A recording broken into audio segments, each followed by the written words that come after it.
নিজের প্রথম ভোটটা দিতে পারার যে আনন্দ, সেই আনন্দটা আমাদের মধ্যেও কাজ করছে এবং ইনশাল্লাহ এবার ভোট দিচ্ছি। তারা নির্বাচনের আগে আমাদেরকে যে প্রতিশ্রুতিগুলো দেয় সেই প্রতিটা প্রতিশ্রুতি যাতে তারা অক্ষরে অক্ষরে পালন করে। একটা মানুষের ভোট আমি মনে করি অনেক মূল্যবান।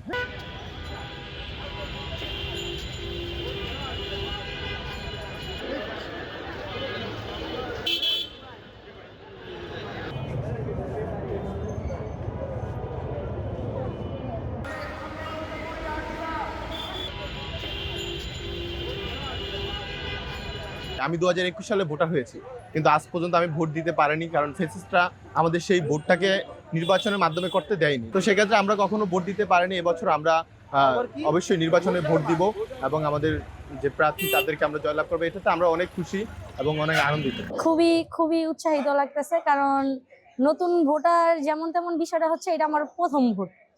আর প্রথম ভোটটা নিজের পছন্দ মতো প্রার্থীকে দেবো, এটা সবচেয়ে বেশি ভালো লাগতেছে।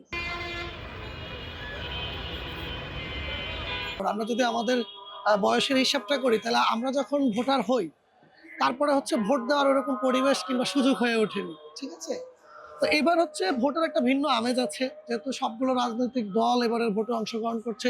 ভোট নিয়ে সবার মাঝে একটা বিপুল উৎসাহ উদ্দীপনা দেখা যাচ্ছে। যেহেতু এটা আমার প্রথমবার, সেহেতু আমার মধ্যে একটা উচ্ছ্বাসতা কাজ করছে।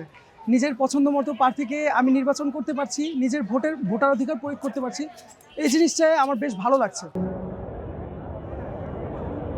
ইতিহাসের সব থেকে সুষ্ঠু নির্বাচন মনে হয় এটাই হবে। সো এখান আসলে এটা ভেবেই ভালো লাগতেছে। ভোট কেন্দ্রে যাব, ভোট দিব পছন্দের প্রার্থীকে। আমরা নতুন ভোটার, আমাদের কাছে ভোট হলো একটা আবেগের জায়গা। আমরা জীবনে প্রথম ভোটটা দেবো। আমরা অবশ্যই দেশের পক্ষে যারা থাকবে আমরা তাদেরকে নির্বাচিত করবো।